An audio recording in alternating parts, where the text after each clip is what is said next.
कोमल प्रियदर्शन जी की इकलौती बच्ची जिसे वो बहुत लाड़ प्यार से पाल रहे थे। कोमल 7 साल की थी, लेकिन उसके पिता उसे अभी केवल 2 साल की समझते थे। प्रियदर्शन जी का बहुत बड़ा कारोबार था। शहर के बीचों बीच आलीशान कोठी, कई नौकर उनके घर की देखभाल करते थे। कई बड़ी बड़ी गाड़ियाँ, पैसों की कोई कमी नहीं थी। सुबह कोमल सो रही थी, तभी उसकी मम्मी कविता ने उसे उठाया। कोमल जल्दी से अपने पापा से मिलने आ रही थी, क्योंकि पापा चले जाते हैं, फिर रात को देर से आते हैं। वह सीढ़ियाँ उतर ही रही थी, तभी उसने देखा उसके पापा मैनेजर राधेश्याम को डांट रहे थे। राधेश्याम जी, आपको कितनी बार कहा है कि मुझे काम में लापरवाही नहीं चाहिए, लेकिन आप ठीक से काम ही नहीं कर रहे हैं। ऐसा है तो आपको नौकरी से निकाल देता हूँ। आपके जैसे बहुत से मैनेजर लाइन लगाकर खड़े हो जाएंगे। राधेश्याम जी की आंखों से आंसू झलक रहे थे। उन्होंने गिड़गिड़ाते हुए कहा, सर, मेरा बेटा बहुत बीमार था, इसी कारण हॉस्पिटल जाना पड़ा।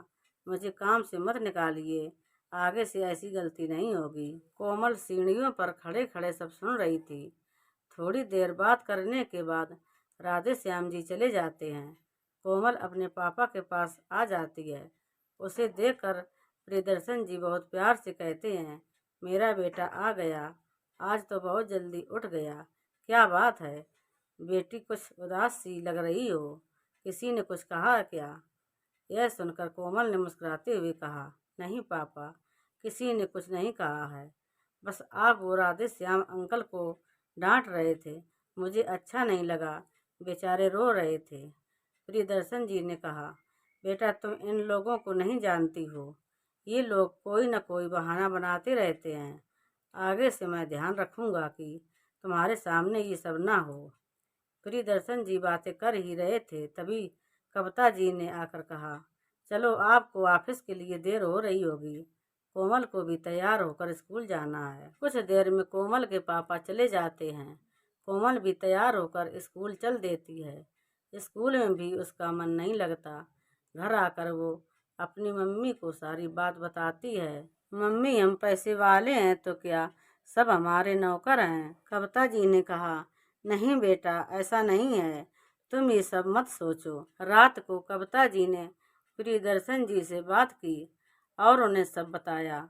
वो बोले, मैं कोशिश करूंगा कि आगे से किसी को भी घर पर ना बुलाऊं। कुछ दिन बाद कोमल का जन्मदिन था।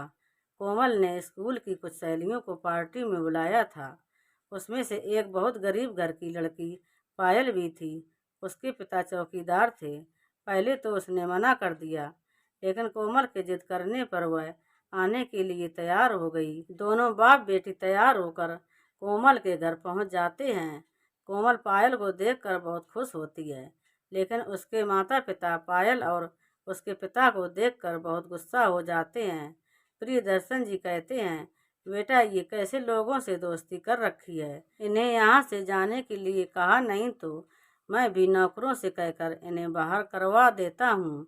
कोमल बोली, क्या हुआ पापा, पायल मेरी सबसे अच्छी दोस्त है। कविता जी कहती हैं, बेटा, दोस्ती बराबर वालों में की जाती है, ये हमारे लायक नहीं है।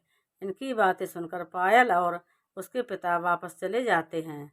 कोमल को ये सब बहुत बुरा लगता है। वह किसी से बात नहीं करती। अगले दिन से वह खाना पीना सब छोड़ देती है। शाम तक उसकी तबीयत खराब होने लगती है। उसके माता पिता परेशान हो जाते हैं। वे कोमल को बहुत मनाने की कोशिश करते हैं, लेकिन कोमल नहीं मानती। वे डॉक्टर को भी बुलाते हैं।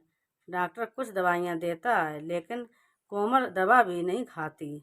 इसी तरह 2 दिन बीत जाते हैं। कविता जी का ये रो रो कर बुरा हाल हो जाता है।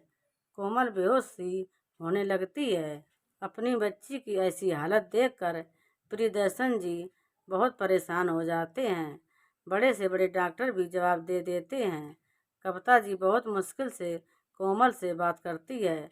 कोमल उन्हें बस इतना ही कहती है, मम्मी, मैं गरीब होना चाहती हूँ, जिससे किसी गरीब का दिल ना दुखा पाऊँ। यह सुनकर उसके मम्मी पापा को गहरा धक्का लगता है। वे समझ जाते हैं कि उनका गरीबों से भेदभाव ही उनकी बेटी के लिए जानलेवा रोग बन गया है। प्रियदर्शन जी अपनी बेटी से कहते हैं, बेटी आज के बाद मैं किसी का अपमान नहीं करूँगा। कविता जी भी उसे समझाती रही। प्रियदर्शन जी उसे छोड़कर स्कूल पहुँच गए। वहाँ प्रिंसिपल को सारी बात बताई। उसके बाद वे पायल को लेकर उसके घर गए। प्रियदर्शन जी ने कहा, भाई जी मुझे माफ़ कर दो, मैंने उस दिन आपका अपमान किया था। मेरी बेटी उसी दिन से खाना पीना छोड़कर बीमार पड़ी है। मुझ पर एक एहसान कर दो, मेरे साथ चलो। पायल के पिता पायल को साथ लेकर उनके घर पहुंच गए। पायल ने कोमल से कहा, देख मैं आ गई, तेरे पापा मुझे लाए हैं और अब वे कभी गुस्सा नहीं करेंगे। प्रियदर्शन जी ने कहा, बेटा अब तो कुछ खा ले, देख मैंने अपना घमंड छोड़ दिया है। अब मैं अपनी सारी दौलत गरीबों में बांट दूंगा, तुम भी अपनी जिद छोड़ दे। कोमल ने हाँ में सर हिलाया। उसके बाद डॉक्टर ने कोमल को जूस पिलाया, फिर कुछ खाने के लिए दिया। प्रियदर्शन जी ने पायल के पिता को अपने पास ही में एक घर बनवा कर दे दिया। उस दिन के बाद से उनका जितना भी फायदा होता बस अपने खर्चे लायक रख कर सब दान कर देते थे। बेटी की जिद ने एक पिता को जिंदगी का सबक सिखा दिया। तो दोस्तों, अगर आप हमारे चैनल पर नए हो तो प्लीज़ हमारे वीडियो को लाइक करें और चैनल को सब्सक्राइब करें। धन्यवाद।